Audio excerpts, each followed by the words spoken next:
GCSE লেভেলের যে English যে নলেজ লাগে এটা মূলত বাড়বে। এটা বাড়তে এটা সময় লাগবে। এটা হয়তো এন্ড অফ দিস ইয়ার হতে পারে। যদি আপনি spouse of A British citizen হয়ে থাকেন সেটাকে রেসিডেন্স কোয়ালিফিকেশন হচ্ছে আপনার 3 ইয়ার্স এবং আপনাকে 270 ডেজ বেশি আপনি ইউকের বাইরে থাকতে পারবেন না। 5 ইয়ার্স এর ট্রাভেল হিস্ট্রি এগুলো চাইবে এবং life education English language beyond আরেকটি জিনিস লাগবে, সেটা হচ্ছে 2 জন রেফারি লাগবে। 2 জনই ব্রিটিশ, একজন প্রফেশনাল ব্রিটিশ আর একজন আত্মীয় স্বজনের বাইরে ব্রিটিশ।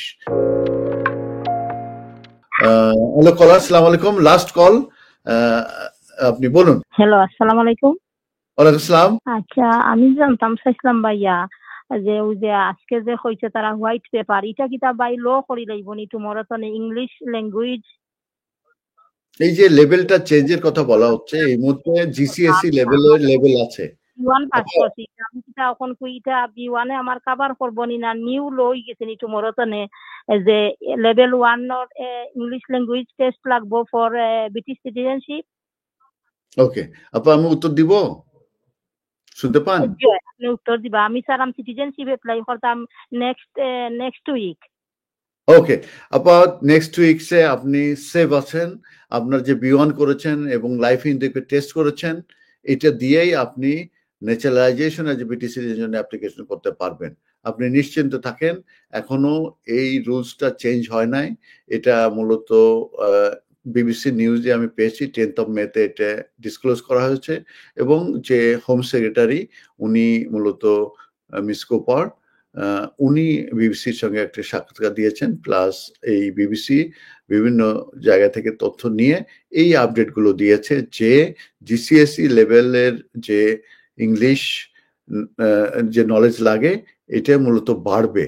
এটা বাড়তে এটা সময় লাগবে। এটা হয়তো এন্ড অফ দিস ইয়ার হতে পারে। অতএব আপনি যে 2 উইকস এর ভিতরে অলরেডি আপনি করে ফেলছেন এবং 2 উইকস এর ভিতরে অ্যাপ্লিকেশন করতে যাচ্ছেন, আপনি সেভ আছেন, আপনি নিশ্চিন্ত মনে থাকেন। আপনি যত তাড়াতাড়ি পারেন একজন দক্ষ, একজন স্কিল এক্সপিরিয়েন্স লয়ারের কাছে যান, যে আপনি অ্যাপ্লিকেশনটা করে দেন এবং আপনার অ্যাপ্লিকেশন যে লাগবে সেটাও আপনি একটু বলে দিই। সেটা হচ্ছে যে আপনার 5 ইয়ার্স রেসিডেন্সিয়াল কোয়ালিফিকেশন লাগবে এবং 540 ডেজ আপনি এই 5 ইয়ার্সে ইউকের বাইরে থাকতে পারবেন না। আর যদি আপনি spouse of A British citizen হয়ে থাকেন সেটাকে রেসিডেন্স কোয়ালিফিকেশন হচ্ছে আপনার 3 ইয়ার্স এবং আপনাকে 270 ডেজ বেশি আপনি ইউকের বাইরে থাকতে পারবেন না। আর লাস্ট ফাইনাল 12 মান্থসে আপনি 90 ডেজের বাইরে ইউকের বাইরে থাকতে পারবেন না। আর যারা 5 ইয়ার্স রেসিডেন্সিয়াল কোয়ালিফিকেশনের জন্য এই ন্যাচারালাইজেশন ব্রিটিশ অ্যাপ্লিকেশন করবে তাদেরকে কিন্তু 12 মান্থস এই সেটেলমেন্ট কিংবা আইএলআর এ তাদেরকে থাকতে হবে। কিন্তু যারা স্পাউস অফ ব্রিটিশ সিটিজেন তাদের মূলত এই 12 মান্থস সেটেলমেন্ট কিংবা আইএলআর এ থাকতে হবে না। এছাড়াও গুড ক্যারেক্টার, তারপরে কোনো ক্রিমিনাল কনভিকশন থাকতে পারবে না এবং আপনাদের 10 ইয়ার্স এর আপনাদের যে এমপ্লয়মেন্ট ডিটেলস এগুলো চাইবে অ্যাপ্লিকেশনে। এরপরে আপনাদের যে 5 ইয়ার্স এর যে ট্রাভেল হিস্ট্রি এগুলো চাইবে এবং life education English language beyond এটা তো আছেই। আর আরেকটি জিনিস লাগবে, সেটা হচ্ছে 2 জন রেফারি লাগবে। 2 জনই ব্রিটিশ, একজন প্রফেশনাল ব্রিটিশ আর একজন আত্মীয় স্বজনের বাইরে ব্রিটিশ। তাদের নাম, date of birth, passport number লাগবে, ইমেল লাগবে, তাদের প্রফেশন লাগবে, তাদের মোবাইল নাম্বার লাগবে। এগুলো দিতে হবে। দিয়ে অ্যাপ্লিকেশন করে একটা ফিস আছে, সম্ভবত প্রায় বোধহয় 3000 পাউন্ডের। ও না, এটা হচ্ছে 1500 থেকে 1600 পাউন্ডের, 1600 বোধহয় 6 পাউন্ডের মতো লাগবে এবং 139 একটা বায়োমেট্রিকের জন্য আরেকটা ফিস লাগবে। দিয়ে অ্যাপ্লিকেশন অনলাইনে করে সাবমিট করে দেবেন। দেওয়ার পরে যে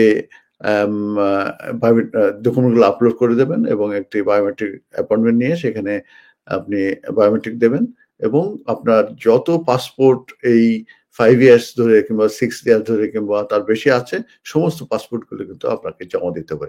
অসংখ্য ধন্যবাদ আপা, আপনি প্যানিকিং হয়েন না। এই লটা কার্যকরী হতে হতে এন্ড অফ দিস ইয়ার কিংবা আরো পরে হতে পারে।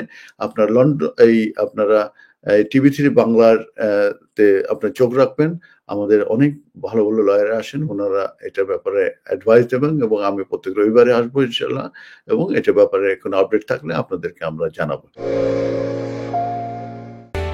MQ Hassan Solicitors, helping people through the laws. আমাদের রয়েছে দক্ষ ও অভিজ্ঞ লয়ার টিম, যাদেরকে আপনি নিশ্চিন্ত মনে বিশ্বাস ও নির্ভর করতে পারেন for quality of work and excellent client care. MQ Hassan Solicitors, managed and supervised by renowned and experienced solicitor Mohammad Kamrul Hassan. Immigration, asylum, human rights, divorce and lease সহ সকল ধরনের আইনি বিষয়ে সঠিক নির্দেশনা নিতে আজই যোগাযোগ করুন MQ Hassan Solicitors, 37 New Road, London E1 1HE.